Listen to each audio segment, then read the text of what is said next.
ಸ್ನೇಹಿತರೆ, ಪ್ರತಿದಿನವೂ ಒಂದೇ ಥರ ಇರೋದಿಲ್ಲ. ಒಂದೊಂದು ದಿನ ಒಂದೊಂದು ರೀತಿ ಇರುತ್ತೆ.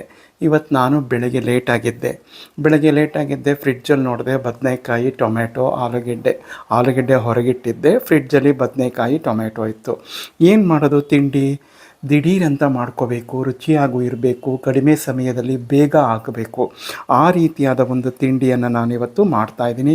ಇದಕ್ಕೇನು ತರಕಾರಿ ಇರಲೇಬೇಕು ಅನ್ನೋ ನಿಬಂಧನೆ ಏನಿಲ್ಲ. ಮನೆಯಲ್ಲಿ ಏನಿದೆ ಅದೇ ಪದಾರ್ಥಗಳನ್ನ ನಾವು ಬಳಸ್ಕೊಂಡು ರುಚಿಕರವಾದ, ಆರೋಗ್ಯಕರವಾದ ಒಂದು ತಿಂಡಿಯನ್ನು ಮಾಡ್ಕೋಬೋದು. ಎಲ್ಲರೂ ಮೆಚ್ಚುವಂತೆ, ಸವಿಯುವಂತೆ ಆನಂದವಾದ ಈ ತಿಂಡಿಯನ್ನು ನೀವು ಒಮ್ಮೆ ಮಾಡಿ ನೋಡಿ, ಹೇಗಿತ್ತು ಅಂತ ನನಗೆ ತಿಳಿಸಿ. ನನ್ನ ಚಾನಲ್ನ ಸಬ್ಸ್ಕ್ರೈಬ್ ಮಾಡ್ಕೊಂಡಿಲ್ಲ ಅಂದರೆ ದಯಮಾಡಿ ಸಬ್ಸ್ಕ್ರೈಬ್ ಮಾಡಿಕೊಂಡು ನಿಮ್ಮ ಪ್ರೋತ್ಸಾಹ ಬೆಂಬಲವನ್ನು ಕೊಡಬೇಕು ಅಂತ ಕೇಳ್ಕೊತೀನಿ. ಮತ್ತೆ ಯಾಕೆ ತಡ, ಬನ್ನಿ ವಿಡಿಯೋ ಕಂಟಿನ್ಯೂ ಆಗುತ್ತೆ, ನೋಡುವಿರಂತೆ. ಹಾಯ್, ಹಲೋ, ನಮಸ್ತೆ, ಶುಭೋದಯ ಸ್ನೇಹಿತರೆ, ಹೇಗಿದ್ದೀರಾ? ನೀವೆಲ್ಲರೂ ಚೆನ್ನಾಗಿದ್ದೀರಾ ಅಂದ್ಕೊಂಡು ನಾನು ಇವತ್ತಿನ ಕಾರ್ಯಕ್ರಮವನ್ನು ಪ್ರಾರಂಭ ಮಾಡ್ತಾಯಿದ್ದೀನಿ.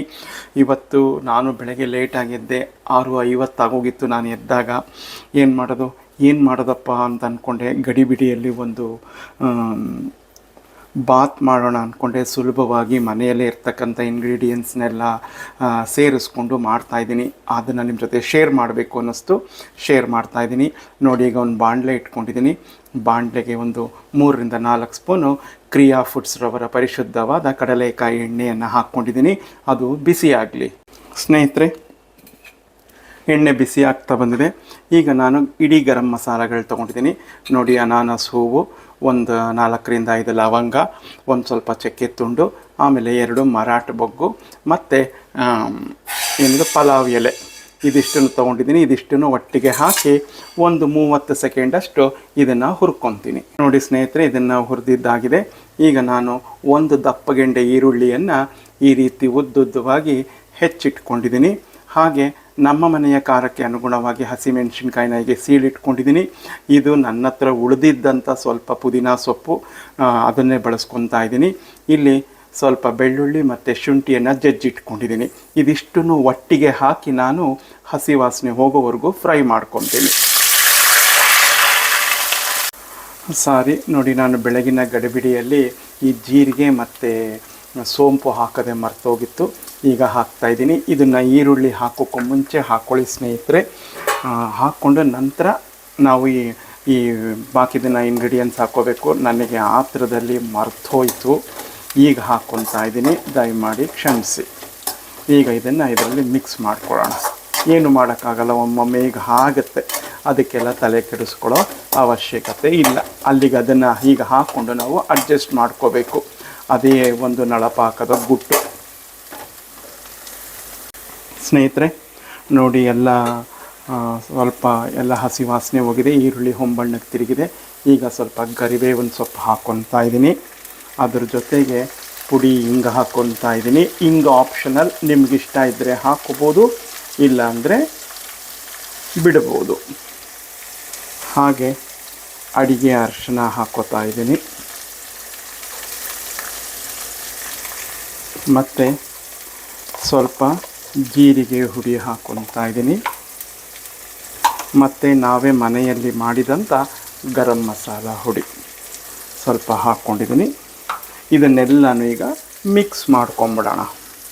ಈಗ ಇದಕ್ಕೆ ನಾನು ಟೊಮೆಟೊ ಪ್ಯೂರಿ ಒಂದು ಚಿಕ್ಕ ಗ್ಲಾಸಷ್ಟು ಹಾಕ್ಕೊಂಡಂದರೆ 3-4 ಟೊಮೆಟೊ ಚಿಕ್ಕದು ತೆಕ್ಕೊಂಡಿದ್ದೆ, ಅದನ್ನು ಹಾಕ್ಕೊತಾ ಇದ್ದೀನಿ. ಟೊಮೆಟೊ ಪ್ಯೂರಿಯನ್ನು ಅದನ್ನು ಸಹ ಮಿಕ್ಸ್ ಮಾಡ್ಕೊಳ್ಳೋಣ. ಟೊಮೆಟೊನೂ ಬೇಕಾದ್ರೆ ನೀವು ಹೆಚ್ಚು ಹಾಕ್ಕೋಬೋದು, ಆದರೆ ಈ ರೀತಿ ಹಾಕಿದ್ರೆ ಚೆನ್ನಾಗಿರುತ್ತೆ ಇದಕ್ಕೆ ಅಂತ ಅಷ್ಟೇ.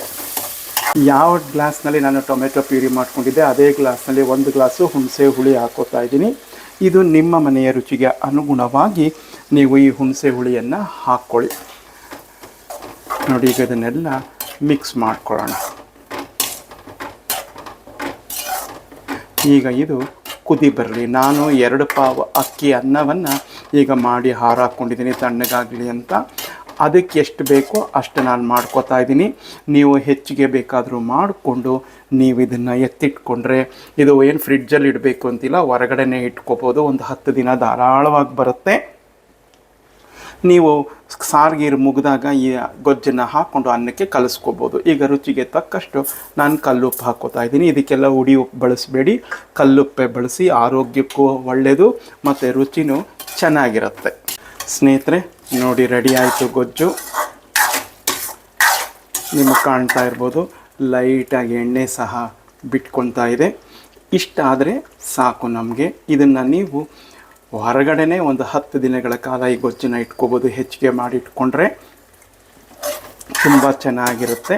ಬಿಸಿ ಬಿಸಿ ಅನ್ನಕ್ಕೆ ತುಪ್ಪ ಹಾಕ್ಕೊಂಡು ಕಲಿಸ್ಕೊಂಡು ತಿಂತಾಯಿದ್ರಂತೂ ಈ ಮಳೆ ಗಾಳಿಗೂ ಅದಕ್ಕೂ ಸಖತ್ತಾದ ಒಂದು ಬಾತ್ ರೆಡಿ ಆಗುತ್ತೆ. ದಿಢೀರಂತ ನೀವು ಲೇಟಾಗಿದ್ದರೆ ನಾವು, ಯಾಕೆಂದರೆ ಎಲ್ಲ ಹೆಚ್ಚಿ ಸಾಮಾನು ರೆಡಿ ಮಾಡ್ಕೊಳ್ಳೋ ಅಷ್ಟರಲ್ಲೇ ಹುಣಸೆ ಹಣ್ಣಿಗೆ ಬಿಸಿನೀರು ಹಾಕಿ ಇಟ್ಬಿಟ್ಟು ಅನ್ನ ಮಾಡ್ಕೊಂಬಿಟ್ಟ ಅಂತಂದರೆ ಕರೆಕ್ಟಾಗಿ ಗೊಜ್ಜು ರೆಡಿ ಆಗುತ್ತೆ. ನೋಡ್ತಾ ಇದ್ದೀರಲ್ಲ, ಎಣ್ಣೆ ಎಲ್ಲ ಬಿಡ್ತಾ ಇರೋದು ನಿಮಗೆ ಕಾಣ್ತಾ ಇದೆ. ಈಗ ನಾನು ಸ್ಟವನ್ನು ಆಫ್ ಮಾಡ್ತೀನಿ. ಇದನ್ನು ಪಕ್ಕಕ್ಕೆ ತೆಗೆದಿಟ್ಕೊಂಡ್ಬಿಡ್ತೀನಿ. ಅನ್ನ ರೆಡಿ ಮಾಡಿ ಇಟ್ಕೊಂಡಿದ್ದೀನಿ.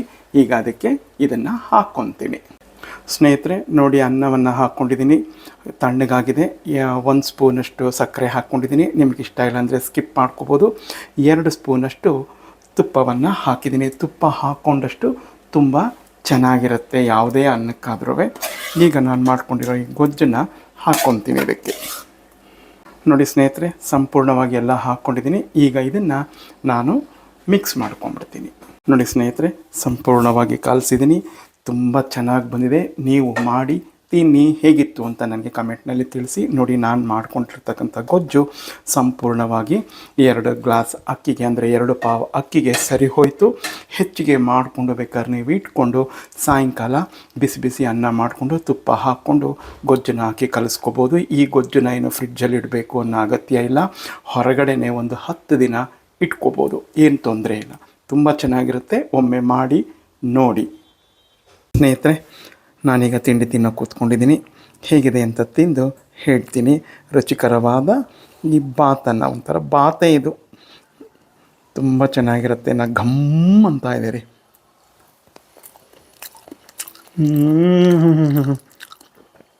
ಸೂಪರಾಗಿದೆ.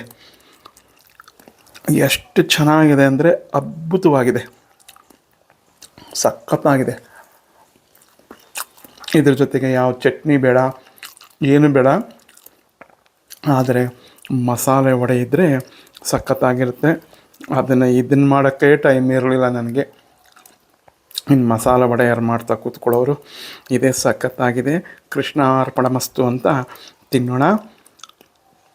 ಮತ್ತೊಂದು ಇಂಟ್ರೆಸ್ಟಿಂಗ್ ವಿಡಿಯೋ ಒಂದಿಗೆ ಬರ್ತೀನಿ. ಎಲ್ಲರಿಗೂ ನಮಸ್ಕಾರಗಳು. ಜೈ ಗಣೇಶ.